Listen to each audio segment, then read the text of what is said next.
నా పేరు డాక్టర్ పిపేటి మల్లికార్జున్. నేను అసిస్టెంట్ ప్రొఫెసర్గా పనిచేస్తున్నాను.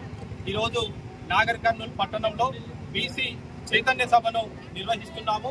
తెలంగాణ అసెంబ్లీ బీసీల కొరకు విద్య, ఉద్యోగ, స్థానిక సంస్థల్లో 42% రిజర్వేషన్ ఇస్తూ బిల్లు చేయడం జరిగింది.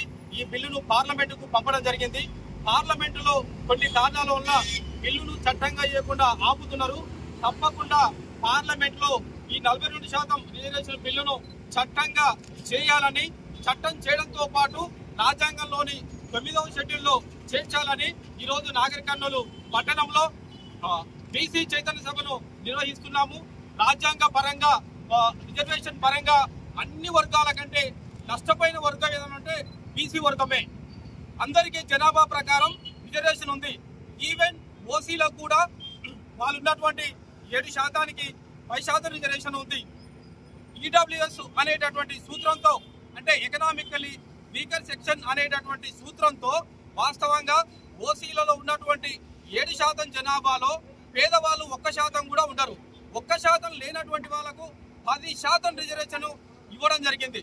కానీ వాళ్ళ బీసీలు రాష్ట్ర వ్యాప్తంగా, దేశవ్యాప్తంగా 60% మంది ఉన్నారు. దానికి 42% ఇవ్వడానికి కూడా ఇవాళ పార్లమెంటు ఒప్పుకోవట్లేదు.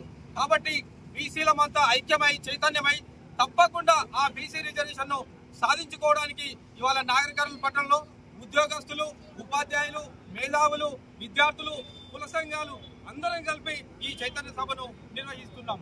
జై బీసీ.